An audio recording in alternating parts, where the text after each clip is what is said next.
Pagi itu jatuh seperti biasanya. Ringan di luar, berat di dalam.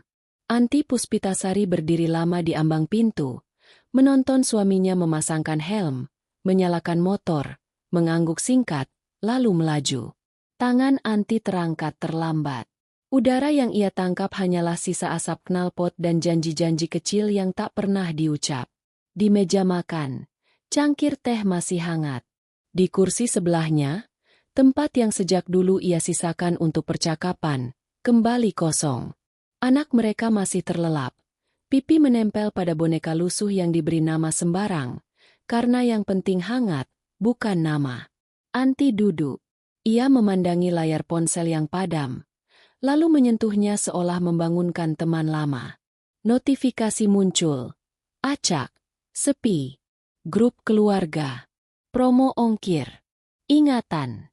Ia mengetik. Sudah sampai kantor. Lalu menghapus. Ia menghela napas. 1, 2, 3. Jangan merepotkan. Pesan itu hilang bersama tekad yang rontok. Ia bangkit, membereskan piring yang nyaris bersih, mengusap noda kecil di meja yang tak seorang pun perhatikan, dan berpura-pura sibuk agar hatinya tak sempat bertanya mengapa pagi terasa sedingin itu. Jam bergulir lambat. Anak bangun, tertawa sebentar, merajuk sebentar, minta sarapan, minta pelukan. Anti menuruti semuanya. Di sela suap ketiga, ponselnya bergetar pelan. Bukan guntur, bukan kabar besar, hanya getar halus yang mengubah irama. Nama itu menampakkan diri. Ari. Bukan kekasih. Bukan kawan. Bukan juga musuh. Ia adalah tanda baca yang Anti selipkan di tengah kalimat hidupnya. Titik 2 yang memulai pengakuan. Garis miring yang membelah pilihan. Pesan Ari pendek. Kau baik. 2 kata. Terlalu sederhana untuk menanggung beban yang ditimbulkannya. Anti menggulir kembali chat yang panjangnya tak pernah sepanjang percakapan di rumah. Di sana ada tawa yang ditulis, rindu yang diringkas, dan kesepian yang dipersingkat dengan emoji. Ia mengetik pelan. Aku baik. Titik. Lalu tambah satu kalimat yang sebelumnya tak berani ia tulis. Aku lelah. Titik lagi. Ia berhenti. Menghapus titik kedua. Mengubahnya menjadi elipsis. Seolah napasnya pun ingin memanjang. Balasan datang cepat. Aku di dekat sini siang ini. Kalau butuh apa-apa, bilang. Anti menutup layar. Menatap anaknya. Menatap jendela. Menatap bayangannya sendiri di kaca yang kusam. Hari-hari seperti ini jumlahnya banyak. Hari ketika suami berangkat terlalu pagi dan pulang terlalu malam. Hari ketika kata, sayang, disebut dengan cara kerja. Praktis, hemat, efisien. Hari ketika pelukan digantikan transfer belanja. Dan perhatian dipaketkan menjadi, nanti, ya. Anti mencoba mengerti. Hidup menuntut. Tagihan menunggu. Masa depan anak harus dijamin. Namun ada yang lain. Yang tak bertahan dengan logika. Rasa ingin didengar. Rasa ingin menjadi yang pertama di mata seseorang, meski cuma 5 menit di antara angka-angka. Ari datang dari masa lalu yang biasa saja. Mereka pernah bertukar sapa di sebuah proyek kecil. Ia tidak bersinar, tidak juga gelap. Ia tahu cara menanyakan kabar tanpa membuat Anti merasa diinterogasi. Ia tahu cara bertahan di layar tanpa menyerbu ke dunia nyata. Seseorang yang pas berada di jarak aman. Sampai suatu sore Anti menggeser garis batas itu 1 sentimeter terlalu dekat. Tidak ada ledakan. Tidak ada adegan film. Hanya satu kalimat sederhana. Terima kasih sudah mau dengar.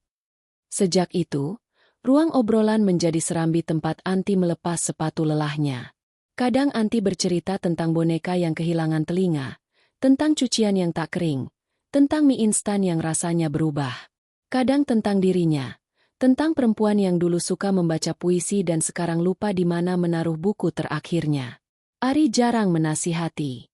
Ia mengulang kalimat Anti agar Anti mendengarnya sendiri. Lebih jelas. Kau lelah. Kau kesepian. Kau butuh dipeluk. Dan di antara kalimat itu, Anti menemukan pantulan yang tidak ia dapatkan di rumah. Suaminya bukan orang jahat. Ia bukan tukang mabuk, bukan pemarah. Ia bekerja. Ia bertanggung jawab. Ia percaya bahwa pengorbanan adalah bentuk paling tinggi dari cinta. Meski ia lupa, di puncaknya, ada udara dingin yang membuat siapapun menggigil kalau sendirian. Anti melihatnya pulang malam-malam dengan mata yang merah karena lelah. Dan Anti menahan kata-kata yang sudah siap di bibir. Aku di sini.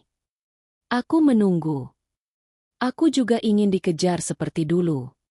Kata-kata itu menguap, berganti dengan pertanyaan praktis. Sudah makan? Besok lembur. Gajian kapan? Pada suatu malam yang tidak istimewa, Anti menatap anaknya yang tertidur. Lampu kamar remang. Jam dinding bergerak tanpa suara, seakan waktu belajar sopan santun. Di sisi tempat tidur, ponsel menyala dengan notifikasi. Ari menulis, lebih panjang dari biasa. Ada hal yang ingin kubicarakan. Bukan memaksa. Aku hanya ingin kita jujur tentang apa yang kita cari. Kalau kau mau, temui aku besok, hanya untuk bicara. Setelah itu, terserah kau. Aku tidak akan mengganggu lagi jika itu maumu. Anti membaca sekali, 2 kali, 3 kali. Hanya bicara, pikirnya. Hanya menutup buku yang tak seharusnya kubuka. Pagi berikutnya, Anti mengantar suami kerja seperti biasa. Mereka tidak bertengkar. Mereka juga tidak berpelukan lama. Kehangatan mereka kini seperti roti panggang yang sudah dingin, tetap bisa dimakan, tapi tak lagi renyah. Di gerbang, suaminya menoleh sekilas. Ada sesuatu di matanya, entah pesan, entah sekadar bias cahaya matahari. Hati-hati, katanya singkat. Anti mengangguk. Itu saja. Motor melaju. Raungnya memudar. Anti tinggal sendirian dengan jalanan yang belum ramai dan keputusan yang belum bulat. Ia kembali ke rumah, menyiapkan sarapan sederhana untuk anak, merapikan rambut, mengganti daster dengan blus yang rapi namun tidak mencolok. Ia memandang cermin, memastikan wajahnya tidak terlihat seperti seseorang yang akan berpaling. Ia mengambil cincin kawinnya, memutarnya perlahan di jari manis, merasakan dingin logamnya menyalakan kenangan. Aku pulang, bisiknya pada pantulan dirinya. Aku akan pulang. Kalimat itu diulang lagi, agar lebih meyakinkan, agar terdengar seperti janji yang mungkin ditepati. Siang merayap. Anti menyerahkan anak pada ibu tetangga yang ramah, seperti biasa jika ia ada keperluan. Sebentar saja, kata Anti. Ada janji. Tetangga mengangguk, tidak curiga, membetulkan selimut si kecil, berjanji akan menyiapkan susu. Anti berjalan ke halte. Matahari memanggang aspal, tapi ada dingin yang tumbuh di dadanya. Ia mengirim pesan singkat. Aku Otu. Ari membalas. Aku di lobi. Tenang saja. 2 kalimat. 2 dunia. 2 langkah lagi menuju pintu yang belum ia lihat. Tapi sudah ia rasakan beratnya. Di bus, jendela memantulkan wajahnya yang ingin terlihat tenang. Anti memejamkan mata, menghitung napas seperti yang ia pelajari dari video-video pendek. 4 hitungan masuk, 4 menahan, 4 keluar. Dalam jeda itu, ia membayangkan pulang, membayangkan memeluk anak, membayangkan membuat teh manis untuk suami, membayangkan berkata pelan, "Maaf, aku salah, tapi aku ingin memperbaiki." Ia tahu kalimat itu sederhana. Ia juga tahu betapa sukar mengucapkannya di ruang tamu yang sering terlalu sunyi. Bus berhenti. Anti turun. Hotel itu tidak megah. Hanya sebuah bangunan dengan kaca-kaca yang memantulkan langit samar. Di lobi, lantainya berkilau, aromanya netral, jam dindingnya berjalan pelan. Anti berdiri sejenak sebelum melangkah. Ia menatap pintu kaca, melihat dirinya utuh. Perempuan, ibu, istri, dan seseorang yang sebentar lagi akan memilih berhenti. Ponsel bergetar lembut. 3 titik mengetik. Lalu pesan masuk. Aku di sini. Anti menelan ludah, merapikan blusnya sekali lagi, dan maju. 1 langkah. 2 langkah. 3 langkah. Dunia di belakangnya terasa menunggu. Dunia di depannya menahan napas. Lobi menyapa dengan dingin yang sopan. Lampu-lampu tertanam rapi di langit-langit, mengusir bayangan tanpa membuat siapapun merasa disorot. Kursi kulit tersusun seperti kalimat yang tak ingin menyinggung. Resepsionis tersenyum singkat, senyum yang dilatih untuk tidak mengganggu. Anti berhenti sejenak, menatap sekeliling, mencari bentuk yang akrab. Ari berdiri tidak jauh. Kemeja lengan panjang. Jam tangan yang lebih rapi daripada yang ia ingat. Aura orang yang berusaha terlihat baik-baik saja. Anti mengembuskan napas pelan. Ari mengangkat tangan. Salam kecil, tidak terlalu tinggi, agar dunia tidak menoleh. Mereka duduk di sofa yang terlalu empuk untuk percakapan tegang. Meja kaca di antara mereka memantulkan wajah yang berusaha tenang. Antara itu, ada jarak yang terasa seperti musim panjang. Ari membuka suara lebih dulu. Pelan. Terima kasih datang. Anti mengangguk, memperbaiki posisi cincin yang bergeser setengah milimeter. Sunyi memanjang. Di belakang, lift berbunyi. Loncengnya terdengar seperti jeda. Kenapa harus di sini? Anti akhirnya bertanya. Bukan protes. Lebih seperti menuntaskan formalitas yang ganjil. Ari menatap lantai sekejap, lalu menoleh lagi. Supaya singkat, supaya jelas. Kita butuh ruang yang tidak mengingatkan kita pada rumah siapapun. Anti mengerti logika itu. Ia juga tidak ingin kedai kopi yang mereka kenal mengabadikan kalimat yang akan mengakhiri segala sesuatu. Lobi lanjut berdenyut dengan orang-orang yang datang dan pergi. Dan percakapan mereka tetap tak bergerak. Ari menggeser sebotol air di meja. Tutupnya tak dibuka. Ia berkata pendek, "Aku minta maaf." Dua kata itu jatuh dengan berat yang tepat. Anti menunduk. "Aku juga." Ia hampir menambahkan, "Seharusnya sejak awal." Tapi kalimat itu menolak keluar. Tenggorokannya sempit. Di dadanya, ada suara berdesir. "Pulang, pulang, pulang." Ari menyandarkan punggung, menatap langit-langit yang tak punya jawaban. "Aku pikir aku bisa jadi tempat kau beristirahat. Ternyata aku malah jadi alasan kau semakin lelah." Waktu bergerak tanpa mengubah apapun. Ari menunduk ke arah jam tangannya. Refleks yang muncul ketika orang kehabisan kata-kata. "Naik sebentar?" Suaranya ragu. "Bukan. Bukan untuk apa-apa. Biar kita bicara tanpa orang lalu lalang." Anti menelan ludah. Lobi tiba-tiba terasa terlalu luas dan terlalu tahu. Ia mengangguk kecil. Keputusan sekecil itu pun terasa seperti menyeberang jalan tanpa lampu merah. Di lift, angka-angka berganti pelan. Anti menatap cermin di dinding. Pantulan mereka tak punya riwayat. Dua orang yang kebetulan. Andai orang asing menatap, mereka hanya akan melihat sepasang manusia lelah yang menuju ruang sunyi.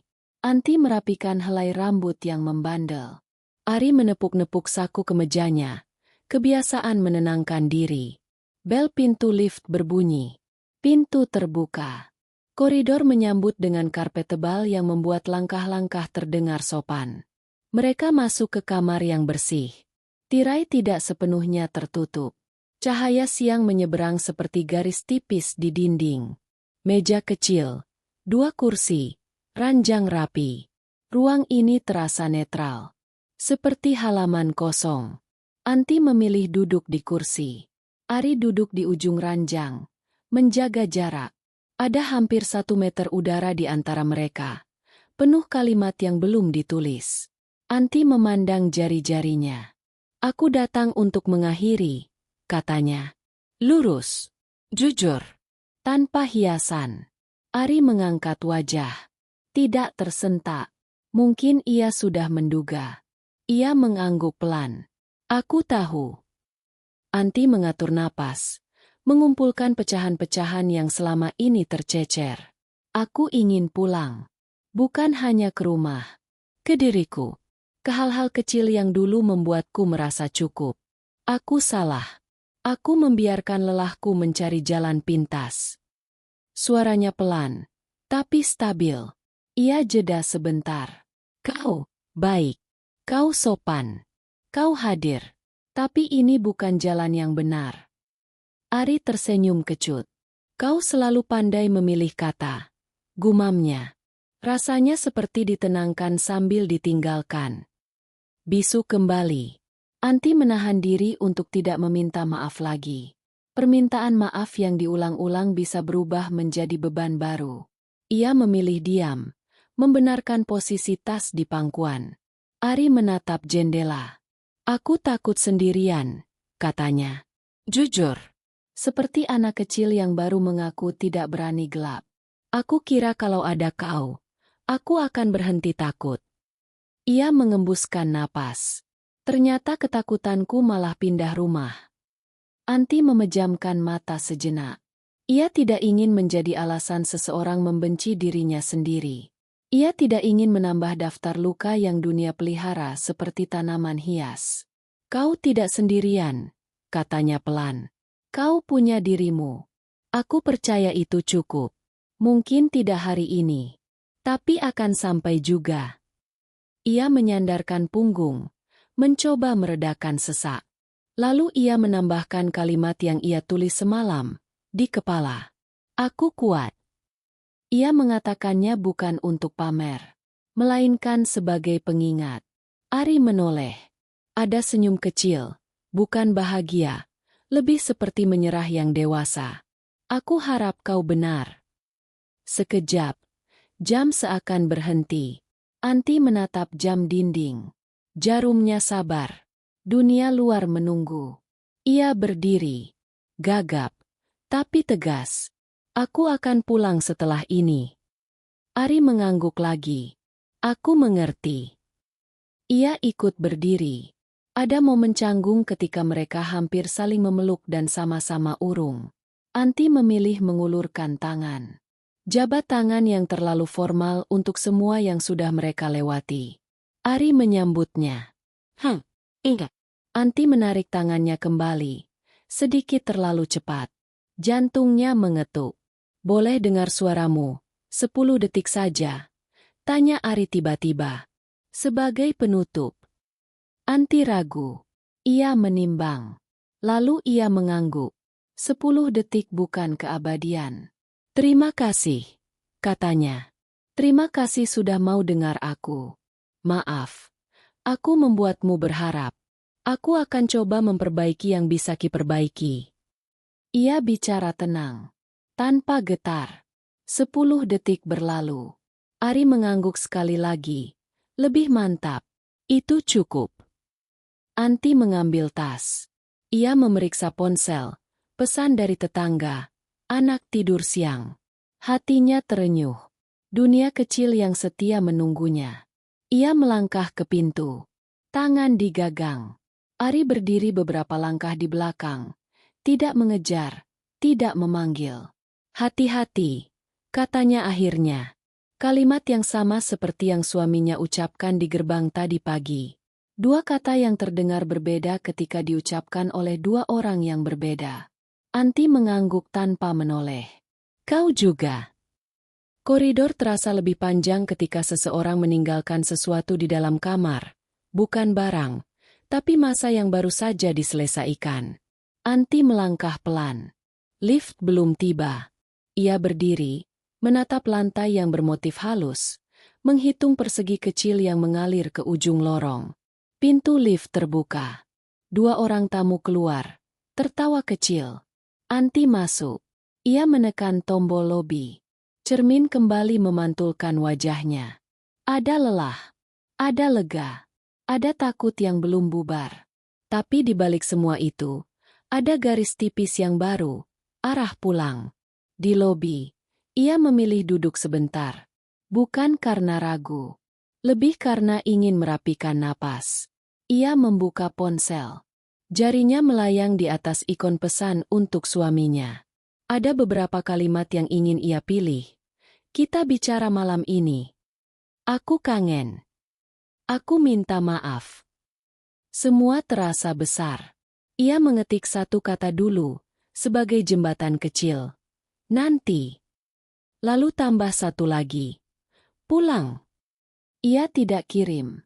Ia simpan di draft. Ia tahu, kata-kata yang dikirim dengan tangan gemetar bisa jatuh ke tempat yang salah.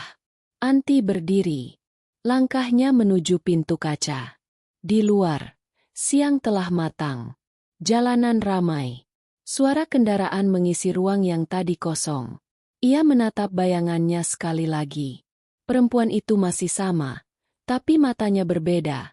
Lebih tegas, lebih rapuh, lebih jujur. Anti memegang cincin di jarinya, memutarnya sampai kembali ke posisi yang ia kenal. Ia berbisik pelan, hampir tanpa suara. Pulang. Lalu ia mendorong pintu. Udara luar menyambut. Dunia berjalan. Dan Anti mulai menyeberang. Sore meregang pelan seperti karet yang ditarik hati-hati. Anti berjalan pulang melewati deretan warung yang sudah hafal langkahnya. Penjual sayur menyapa dengan mata. Anti balas dengan senyum kecil yang tidak menuntut percakapan. Di gang sempit, jemuran bergerak ringan ditiup angin. Bau sabun dan matahari bercampur. Ada ketenangan yang dulu terasa biasa, kini terasa mewah. Anti merasakan tapak sepatunya mantap, seperti nada dasar yang akhirnya ketemu lagi. Di rumah tetangga, anaknya masih tidur. Nafasnya halus, pipi hangat. Anti merapikan selimut, mencium kening yang wangi susu. Tetangga berceloteh sebentar soal promo minyak goreng. Anti mengangguk, mendengar tanpa sungguh-sungguh. Kepalanya dipenuhi rencana sederhana yang berani. Masak sop ayam, menata meja, menunggu suami pulang sedikit lebih awal, dan memulai pembicaraan tanpa menunggu momen sempurna. Tidak perlu pidato. Tidak perlu drama. Cukup kalimat yang jujur, satu persatu, seperti batu pijakan di sungai.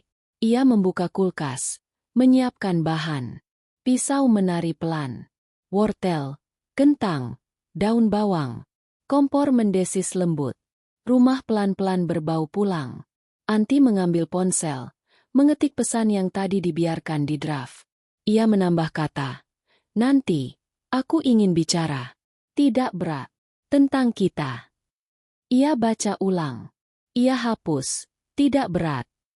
Ia ganti dengan, "Pelan-pelan saja." Lalu ia batalkan. Simpan lagi. Bukan takut. Hanya ingin mengucapkannya di depan mata, agar kata-kata tidak salah nada. Anak bangun. Matanya berkedip-kedip. Lalu mencari. Anti mengangkatnya, mengayun sebentar, menyuapi puding dingin, menyetel lagu anak yang ceria. Dua dunia menyatu di ruang tamu kecil. Masa depan yang masih lentur dan masa lalu yang ingin dirapikan. Anti mencatat hal-hal kecil yang ingin ia sampaikan nanti. Bukan daftar dosa. Bukan daftar tuntutan. Hanya pengakuan. Dan permintaan sederhana. Mari belajar ulang, dengan pelan. Ponsel bergetar di meja. "Ari." Pesan singkat. Tidak menuntut. "Terima kasih." Lalu satu lagi. "Maaf." Tidak ada emoji. Tidak ada jeda manis. Anti membalas. Singkat juga. "Sudah." Titik. Ia mematikan notifikasi percakapan itu. Ia tidak ingin suara-suara lain membuka pintu yang baru saja ia tutup. Di sudut ruangan, jam bergerak ke angka 5. Matahari mencair jadi kuning. Anti menambahkan sedikit garam. Mencicip. Sop rasanya hampir seperti waktu dulu, ketika mereka baru menikah, ketika uang tipis, ketika tawa tebal. Suami mengirim pesan. Lembur. Satu kata. Anti menatap layar. Ia menarik napas, meletakkan ponsel, menegakkan bahu. Lembur bukan musuh. Lembur tidak salah. Hanya saja, kalimat, "Nanti kita bicara," mungkin harus menunggu sedikit lebih lama. Ia menutup panci, mengecilkan api. Ia merapikan ruang tamu. Menyapu cepat. Mengelap meja. Mengganti sprei tempat tidur anak. Hal-hal kecil itu seperti doa yang bisa dipegang. Kerja pelan, hasil nyata. Ketika ia hendak mematikan kompor, Anti merasakan sesuatu yang ganjil. Tasnya lebih ringan. Ia menunduk, memeriksa isi. Dompet, ponsel, tisu, lip balm, Kunci. Ada yang hilang. Kertas kecil yang tadi pagi ia bawa. Catatan yang ia tulis dengan tangan bergetar malam sebelumnya. Aku kuat. Aku pulang. Ia mencarinya di meja makan. Di laci.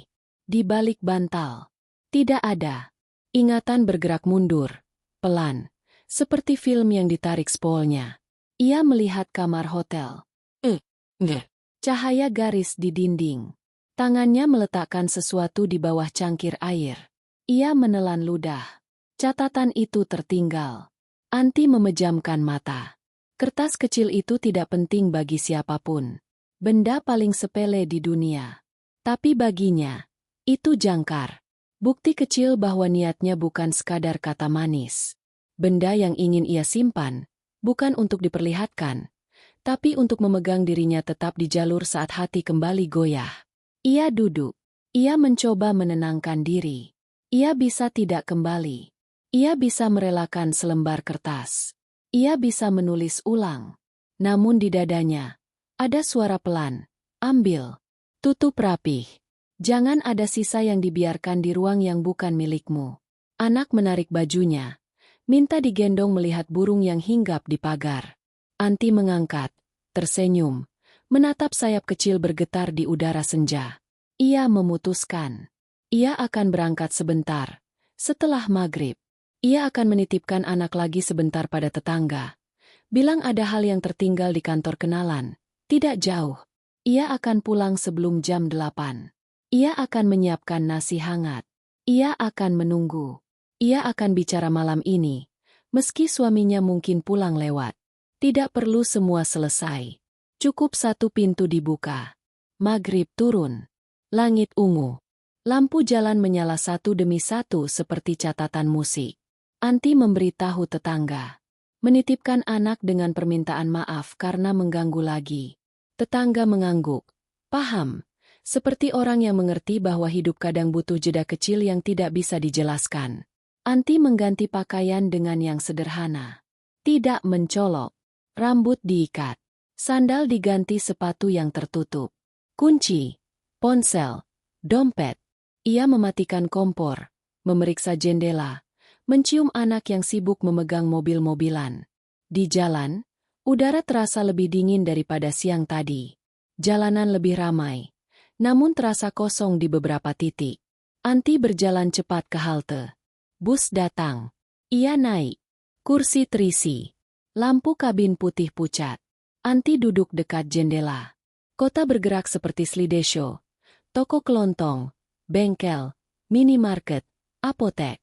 Di setiap frame, orang-orang dengan tugas masing-masing. Membeli, menunggu, menghitung, pulang. Anti menempelkan dahi sebentar di kaca. Tek-tok roda bus menenangkan.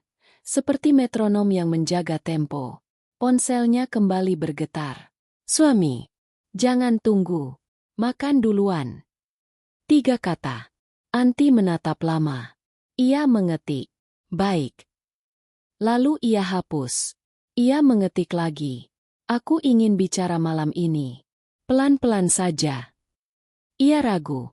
Ia kirim. Titik biru berubah abu-abu. Ia menunggu balasan. Tidak memaksa. Bus berhenti di lampu merah panjang. Seorang penumpang tertidur dengan kepala oleng. Anti memeluk tas. Di ujung, gedung hotel muncul. Kaca-kacanya memantulkan lampu jalan seperti bintang yang ditertibkan. Ia turun. Malam mengangkat aroma campur aduk. Hujan lama yang menguap. Gorengan, parfum yang lewat. Lobi hotel menunggu dengan wajah netral. Anti berjalan lebih pelan kali ini. Bukan ragu. Lebih kepada hormat pada ruang yang menyimpan terlalu banyak rahasia orang. Ia melewati karpet. Mendengar bunyi sepatu sendiri yang tertahan.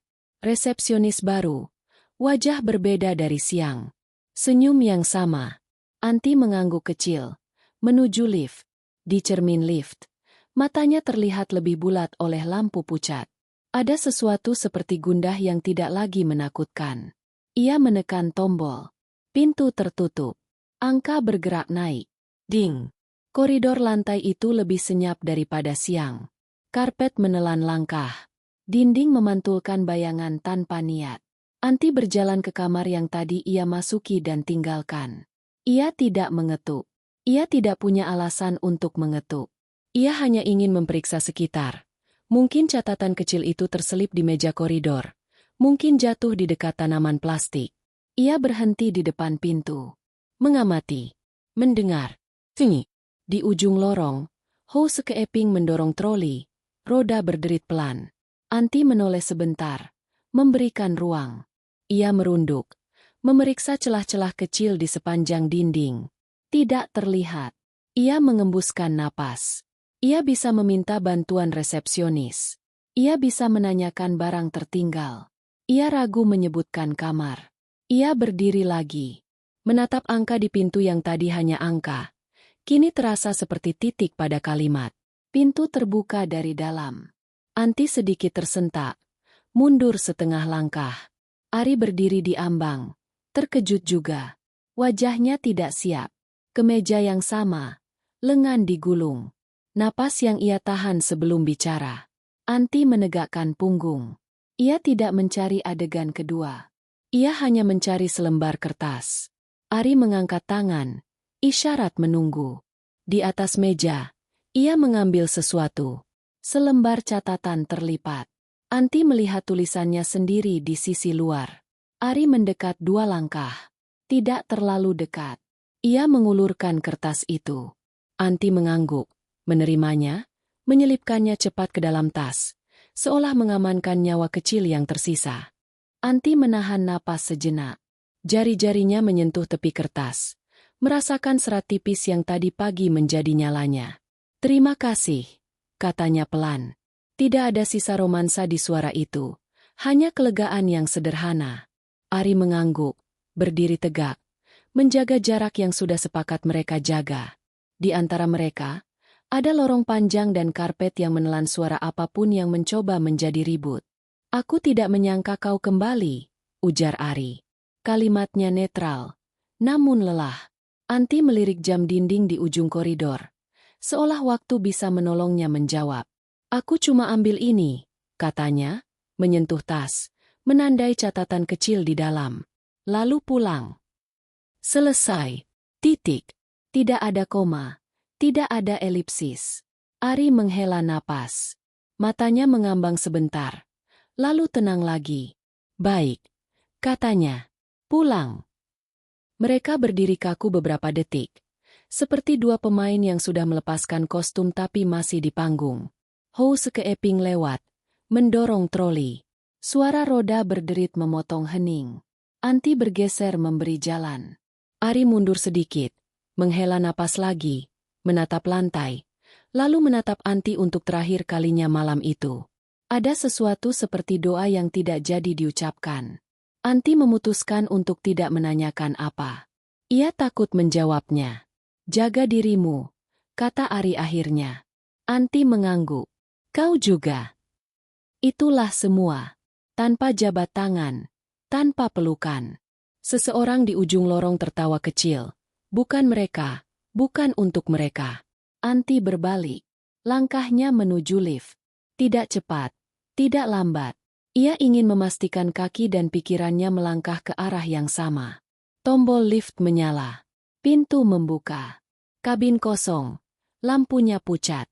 Anti melangkah masuk, menekan, lobi. Pintu hampir menutup ketika Ari tiba-tiba berbicara, dari ambang kamar. "Anti." Suaranya datar, tapi memanggil. Anti menahan tombol. Pintu berdenting, mengurungkan. Ia menoleh. "Ya." Ari mengangkat tangan seperempat jalan, lalu menurunkannya lagi. "Maaf, itu saja." Anti mengangguk. Pintu kembali menutup. Kabin menuruni lantai-lantai sambil mendengungkan nada yang nyaris seperti dengkuran kota. Anti menunduk. Nafasnya panjang, lalu pendek. Jantungnya mengetuk rapi, seolah memastikan ia masih ada. Di lobi, dunia terasa lebih terang dari seharusnya. Musik lembut keluar dari speaker, lagu yang tidak cukup kuat untuk dikenang. Anti berjalan menembus udara beraroma bunga yang disemprot berkala. Ponsel bergetar. "Suami." Pesan masuk. "Baik." Kita bicara. 3 kata yang Anti tunggu tanpa berani mengaku. Ia berhenti di sebelah pot tanaman, memejamkan mata, mengizinkan air bening mengumpul setitik, lalu hilang sendiri. Ia mengetik, "Terima kasih. Aku di jalan." Ia hampir menambah, "Maaf," namun menahannya. Kata itu akan hadir nanti, di ruang tamu, dengan mata yang saling menatap. Anti mendorong pintu kaca. Malam mengembun di udara. Lampu-lampu kendaraan mengiris jalan seperti baris-baris kalimat cepat. Ia menyusuri trotoar, menunggu jeda lalu lintas, menyeberang dengan hati-hati. Di halte, 2 orang remaja tertawa pelan sambil berbagi earphone. Anti duduk di ujung, menjaga jarak aman dari keceriaan mereka. Ia menatap catatan di tasnya, tak membukanya. Ia tahu bunyinya. "Aku kuat. Aku pulang." Kertas itu bukan mantra. Namun malam ini, ia memutuskan percaya. Bus pertama lewat penuh. Bus kedua berhenti. Anti naik. Masih banyak tempat duduk. Ia memilih yang dekat jendela. Kota berlari mundur. Minimarket, baliho, kios pulsa. Ia melihat pantulan wajahnya di kaca. Seseorang yang mirip dirinya, tapi dengan cahaya baru di mata. Cahaya kecil yang belum stabil. Ia bersandar. Bahunya pegal. Kakinya ringan. Pikirannya sibuk merangkai kalimat pembuka untuk malam ini. "Bukan, kita harus bicara," yang menyerang. "Tapi, boleh aku cerita?" yang mengetuk. Bus melambat di lampu merah panjang. Pedagang asongan menyeberang membawa kantong plastik. Di trotoar, seorang ayah menggendong anak yang terlelap dengan kepala jatuh ke bahu.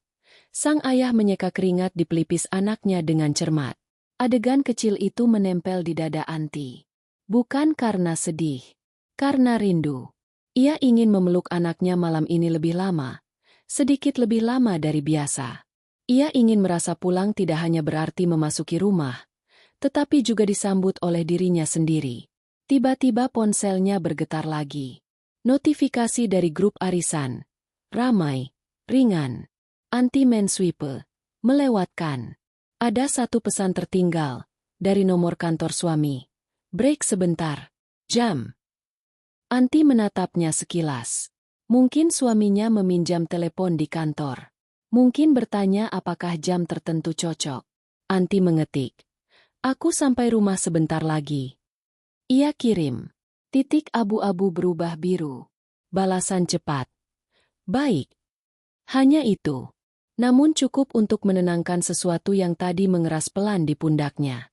Bus berbelok, melewati jalan yang sedikit rusak. Getaran kecil mengocok tas Anti. Kertas tipis di dalam bergesek, menimbulkan bunyi yang hanya telinganya dengar. Anti memasukkan tangan, menyentuhnya, seperti memastikan denyut nadi. Ia tersenyum kecil. Pintu bus terbuka.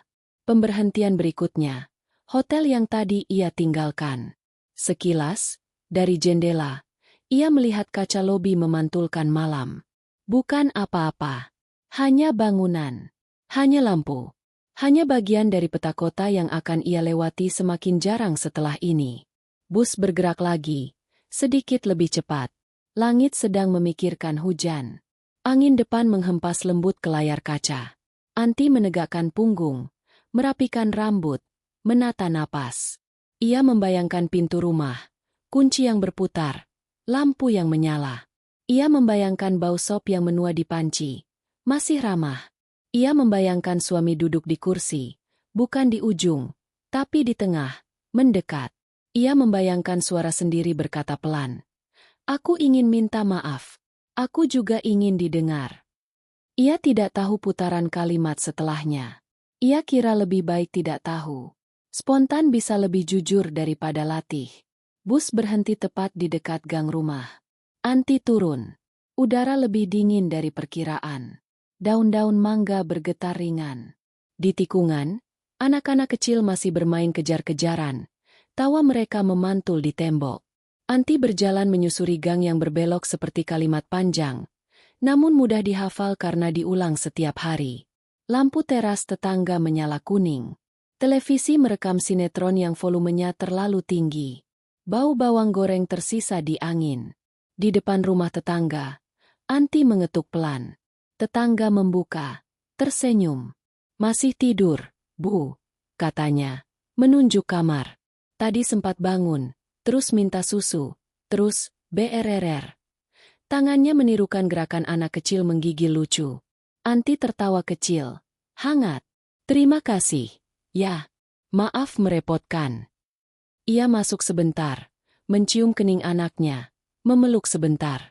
Anak menggeliat, lalu tenang lagi. Anti berjanji dalam hati, malam ini ia akan tidur di sisi anaknya setelah bicara, meski hanya sebentar, hanya sebagai tanda bahwa pulang bukan janji kosong. Ia membawa anak ke rumah dengan pelan, takut membangunkannya. Pintu rumah dibuka. Lampu dinyalakan. Rumah menyambut dengan cara sederhana. Suara kulkas, jam dinding, dan sop yang menunggu. Anti meletakkan anak dengan hati-hati di kasur, menyelimuti, menaruh boneka di sisi. Ia ke dapur, memanaskan sop perlahan, menata 2 mangkuk. Sendok diletakkan menyilang. Kebiasaan kecil yang entah kenapa membuatnya merasa teratur. Ia menatap jam. Suaminya menulis, "Break sebentar." Mungkin sebentar lagi pintu diketuk. Mungkin sedikit lebih lama. Anti duduk di kursi, menghela napas panjang. Ia membuka tas, mengambil catatan, membukanya pelan, seperti membuka jendela. Tulisan tangannya tidak rapi. Garisnya naik turun. Seperti hari-hari, ia membacanya berbisik. "Aku kuat. Aku pulang." Ia menutup mata. Mengulang. "Aku kuat. Aku pulang." Terdengar sederhana, namun malam ini, kalimat itu seperti jembatan yang ia bangun sendiri papan demi papan. Angin kecil lewat dari celah jendela. Tirai bergerak tipis. Ponsel bergetar lagi. "Suami. On the way." 2 kata, lampu kecil yang menyala di ujung jalan. Anti berdiri, menata napas, membetulkan kerah, merapikan mangkuk. Ia menatap pintu. 1 ketukan lagi, ia pikir. 1 ketukan, lalu bicara, lalu pelan-pelan, lalu pulang, benar-benar pulang. Ketukan tidak datang juga. Menit memanjang. HP bergetar sekali lagi. Kali ini bukan dari suami. Nomor tak dikenal. "Maaf, Bu, saya, dari lobi. Ada dompet jatuh di kursi tunggu." Anti memeriksa tas. Terkejut. Resleting kecil di sisi rupanya terbuka. Dompet tidak ada. Ia mengingat sebentar. Menunggu di lobi. Meletak tas di samping. Berdiri buru-buru. Ia menatap pintu. Menatap anak. Menatap panci. Ada hitungan cepat di kepalanya. 15 menit pergi, pulang. Suami, on the way. Ia menimbang. Ia memasukkan catatan ke saku, meraih kunci. Sebentar saja, gumamnya. Sebentar saja. Anti menimbang cepat. Waktu seperti pasir yang lolos dari sela jari. Ia memandangi anaknya tidur. Napas teratur. Tangan kecil memeluk boneka. Sebentar saja. Batinnya. Ia menulis singkat di kertas memo, menempelnya di pintu kulkas. Ambil dompet. Balik segera. Panci sop ia kecilkan apinya. Pintu ia kunci ganda. Langkahnya ringan, namun hati berat. Bukan karena dompet, melainkan oleh semua yang ingin ia susun rapi malam ini. Gang menyambutnya dengan lampu-lampu yang baru dinyalakan. Udara membawa sisa wangi hujan siang. Anti berjalan cepat ke halte. Bus datang tepat saat ia menyeberang. Di dalam, bangku terisi separuh. Ia duduk dekat pintu, menatap layar ponsel. Tidak ada kabar baru dari suami. On the way. Masih di situ, seperti janji kecil yang memantul. Anti mengetik pesan pendek, kemudian urung.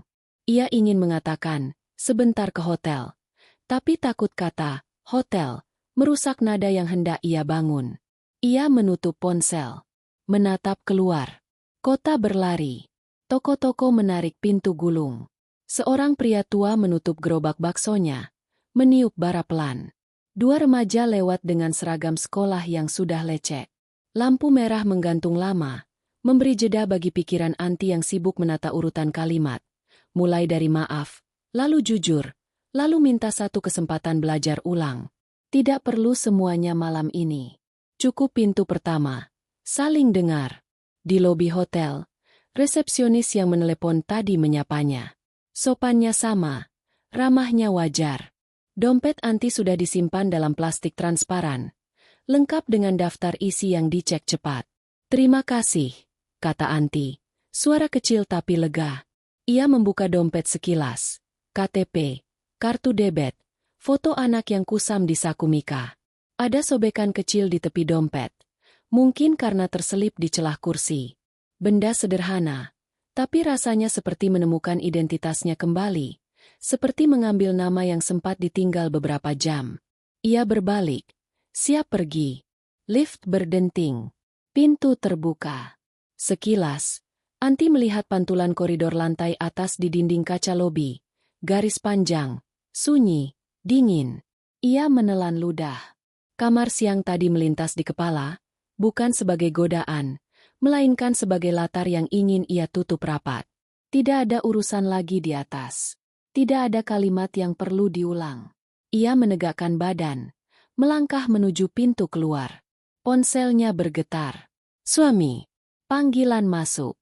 Anti berhenti, menatap layar seolah menatap wajahnya. Ia mengangkat dengan tangan yang agak basah oleh keringat. "Aku sebentar," katanya pelan. "Sedang di jalan." Suaminya menghela napas di seberang.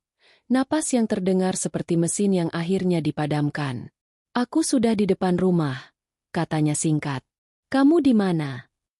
Anti menatap pintu kaca, menatap pantulan neon, menatap dirinya sendiri. Ia memilih jujur, meski khawatir meleset nadanya. "Aku ambil dompet di hotel dekat halte." Sunyi setengah detik. "Hotel?" kata suaminya, pelan tapi berat. Anti memejamkan mata, merasakan dinding dentum kecil di dada. "Dompetku tertinggal," ujarnya lagi, lebih cepat. "Aku langsung pulang setelah ini." Di seberang, sunyi memanjang. "Baik." Suara itu akhirnya turun. "Aku tunggu." Panggilan berakhir. Anti berdiri sejenak, mengatur napas. Ia berjalan lagi. 3 langkah. Pintu kaca di depannya terbuka otomatis. Tepat saat ia melangkah keluar, seorang tamu masuk bersamaan dari luar, tergesa, memegang koper besar. Geraknya terburu, pandangannya ke arah resepsionis. Pintu otomatis yang lambat menutup membuat jeda sempit. Anti mundur refleks, memberi jalan. Kaki kirinya menyentuh ujung karpet yang terlipat sedikit. Lipatan kecil yang siang tadi tak ada. Tumitnya tergelincir sepersekian detik. Dompet di tangannya terlepas. Anti meraih udara. Sikunya mengenai gagang pintu. Kepalanya miring. Punggungnya mencari keseimbangan dan tak menemukannya. Suara itu tidak keras. Hanya duk yang tertahan karpet. Dunia mengecil, lalu melebar, lalu mengecil lagi. Anti memandang langit-langit yang datar. Lampu bulat seperti bulan yang jatuh. Ia mencoba duduk. Resepsionis sudah mendekat. Suara panik namun terlatih. "Bu, ibu baik." Tamu dengan koper minta maaf berkali-kali. Wajahnya pucat, tangannya gemetar. Anti ingin mengatakan, "Tidak apa-apa," namun bibirnya berat. Ia menarik napas, menemukan napasnya tersangkut di tengah, seperti benang yang ditarik dan menemui simpul. Seseorang menelpon pertolongan. Seseorang membawakan air. Anti ingin menelan, tapi tenggorokan sempit. Ia menoleh sedikit. Pandangannya menangkap dompetnya yang tergeletak, terbuka. Foto kecil anaknya mengintip. Ada hangat yang bergerak di dadanya. Bukan rasa sakit. Lebih seperti rindu yang mendesak agar dijawab saat itu juga. Anti mengangkat tangan perlahan, seolah hendak menjangkau foto itu, lalu kalah oleh berat yang tiba-tiba. Waktu menjadi cair.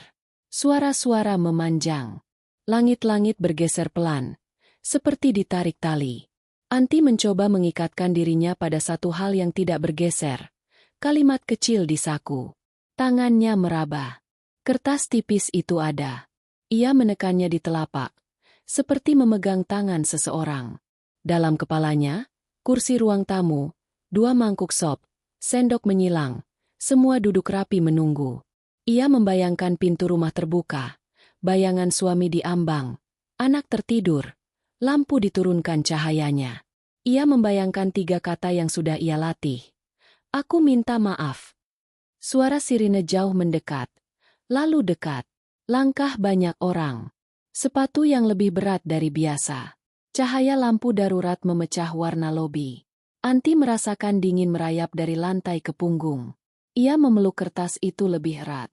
Di telinganya, ada suara sepeda anak yang dulu dibelikan suaminya. Melintas di halaman kecil. Kring, kring, tawa meletup. Ia ingin tertawa juga. Tapi hanya udara yang keluar. Matanya mencari sesuatu untuk dipandang terakhir kali malam itu. Bukan lampu. Bukan langit-langit. Ia memilih foto di dompet yang terbuka. Pipi bulat, mata yang menutup setengah karena tertawa. Dunia merapat seperti selimut. Petugas datang. Perintah singkat berpindah. Bergeser, beri ruang, hati-hati. Seseorang menyebutkan nama hotel, lantai dasar, jam. Seseorang bertanya, kepala. Seseorang menekan tombol lift. Anti merasa diangkat, ringan, lalu diletakkan, tidak lagi menyentuh lantai. Di sela hiruk yang teratur, ponselnya bergetar lagi di dalam tas. Suami, aku di ruang tamu. Getar itu merambat tanpa jawaban. Lift naik sebentar, turun lagi. Pintu terbuka dan tertutup seperti kelopak mata.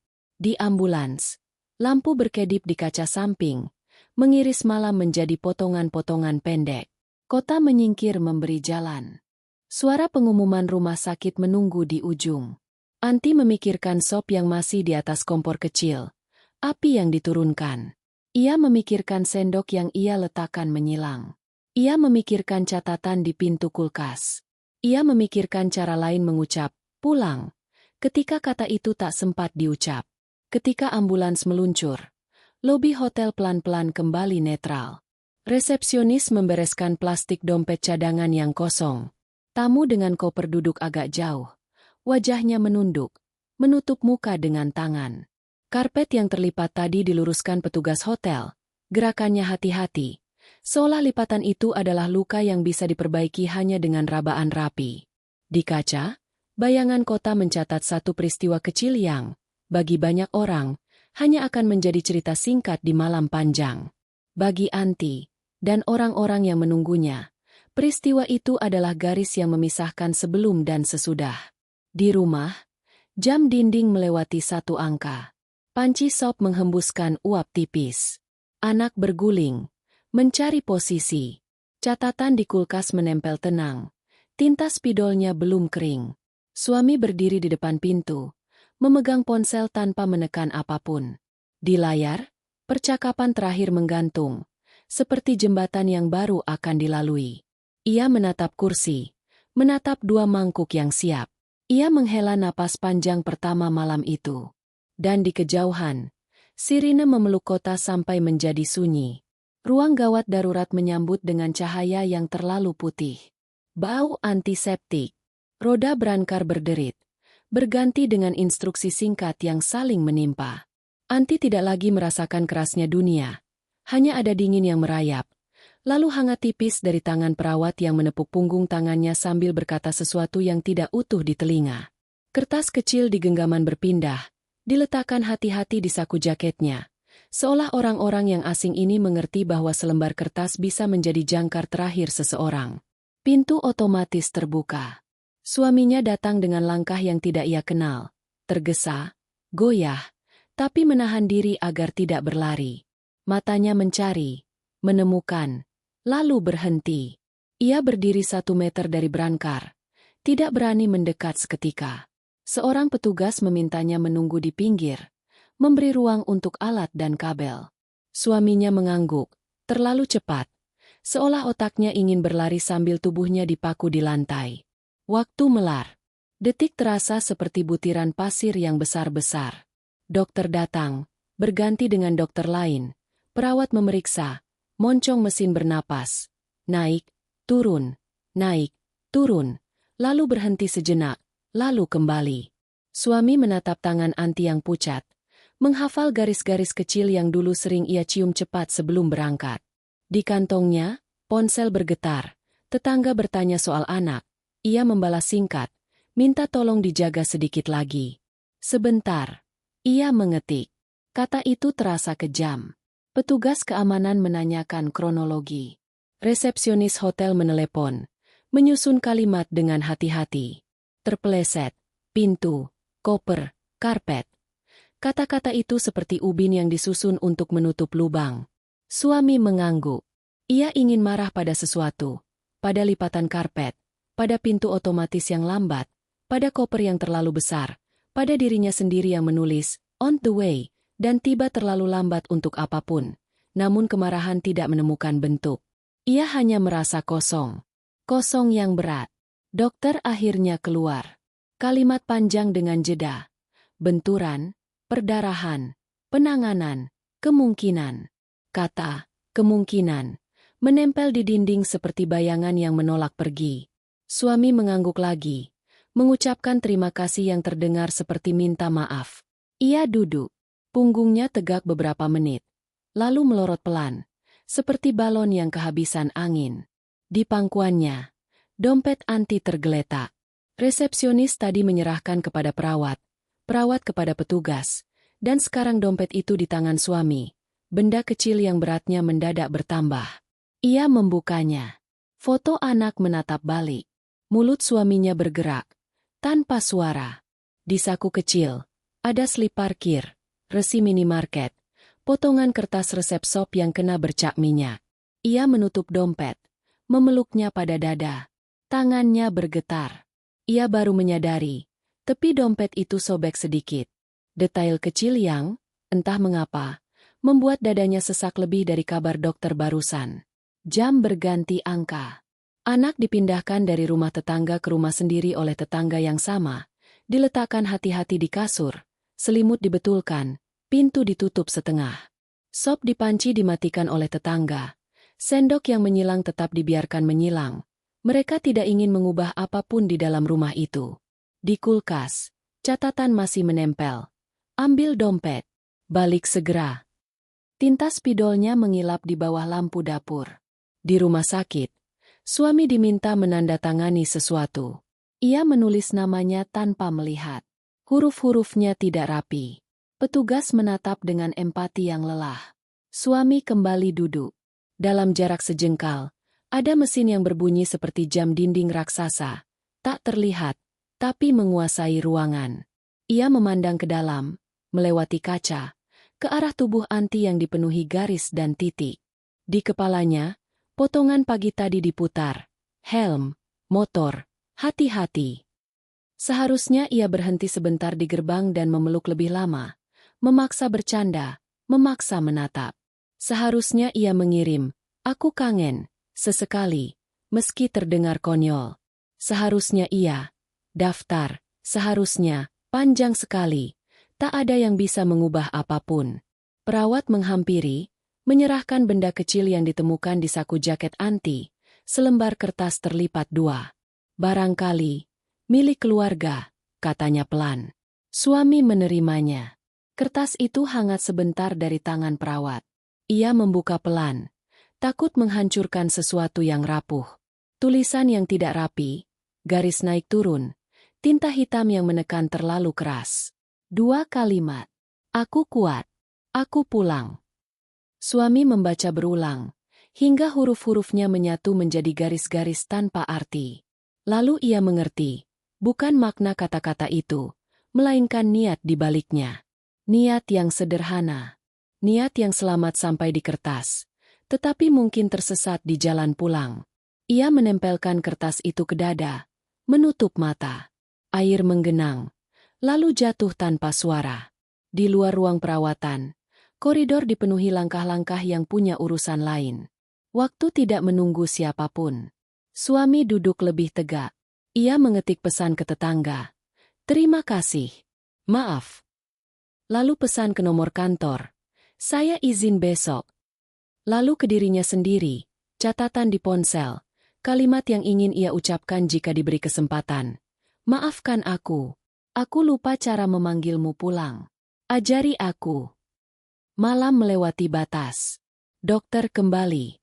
Ada penjelasan lagi. Ada angka-angka. Ada upaya. Dan akhirnya, ada kalimat yang tidak pernah ingin didengar siapapun. Kalimat yang membelah dunia menjadi sebelum dan sesudah. Suami mengangguk. Bukan karena setuju, tetapi karena tubuhnya tidak tahu harus bergerak bagaimana. Ia berdiri. Ia mendekat. Ia menyentuh punggung tangan Anti. Hangatnya menipis cepat. Ia meletakkan kertas kecil di bawah telapak tangan Anti, seperti menitipkan janji terlambat. Aku akan pulang, katanya lirih. Suara yang hampir tidak keluar. Setiap hari. Dengan cara yang kau mau. Pagi datang tanpa warna. Rumah sakit merayap ke rutinitasnya. Sarapan pasien, troli linen, pengumuman yang selalu terlalu cerah untuk berita duka.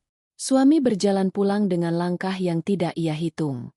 Jalanan tampak sama, tapi berubah. Di gang, orang-orang menunduk ketika ia lewat. Ia membuka pintu rumah. Bau sop yang dingin menyambutnya, tajam dan familiar. Ia memegang panci, memindahkan ke meja. Ia menata dua mangkuk yang tadi menunggu. Ia mengambil sendok yang menyilang, menaruhnya lurus, lalu mengembalikannya menyilang. Tidak ada alasan. Hanya ingin ada sesuatu yang tetap seperti rencana. Anak bangun. Matanya mencari. Mama. Suami berlutut. Memeluk. Pelan. Lama. Ia tidak punya kata yang aman pagi itu. Ia tidak ingin meletakkan beban pada bahu kecil yang ringkih. Ia hanya memeluk, membiarkan air matanya jatuh ke rambut halus, tanpa suara. Anak menatapnya, mencoba membaca sesuatu di wajah ayahnya. Tidak mengerti, memeluk lebih erat. Lapar, katanya akhirnya. Satu kata yang menyelamatkan keduanya dari tenggelam. Suami memanaskan sop lagi. Uap keluar, jendela berkabut tipis. Mereka makan bersama. Suap pertama tersendat. Suap kedua lebih baik. Suap ketiga terasa seperti upacara, menghidupkan kembali sesuatu yang mungkin bisa tetap berjalan. Di kulkas, catatan Anti masih menempel. Suami mengambilnya, memindahkannya ke bingkai foto kecil di meja, di samping gambar anak yang tertawa. Ia menambahkan satu kertas lagi, tulisan tangannya sendiri. Aku belajar. Ditempel rapat, bersebelahan. Hari-hari berikutnya akan panjang. Urusan keluarga, tetangga, kantor, rumah sakit, pengajian, doa. Orang-orang akan datang, pergi, menanyakan hal yang sama dengan kata-kata yang berbeda. Malam-malam akan sunyi, kursi kosong akan bicara. Namun di tengah semua itu, ada kebiasaan baru yang lahir. Setiap sebelum tidur, suami membacakan cerita pendek untuk anak, lalu berbisik pada udara yang ia bayangkan menjadi pendengaran Anti. Ia menceritakan hal-hal kecil, harga cabai, tetangga yang pindah, lagu anak yang baru. Hal-hal yang dulu ia lewati. Hal-hal yang sekarang ia kumpulkan. Di suatu sore, ia berdiri lama di depan cermin, memegang helm seperti pagi-pagi dulu. Ia berkata pelan, seperti latihan. Pulang. Kata sederhana. Ia ucapkan pada dirinya sendiri, pada anak, pada rumah, pada seseorang yang tidak lagi bisa membuka pintu, tetapi masih membuka jalan. Dan setiap kali ia mengucapkannya, kertas kecil di bingkai ikut berbisik, bunyi yang tidak terdengar telinga, namun menahan tubuhnya untuk tetap ke arah yang sama. Aku kuat. Aku pulang.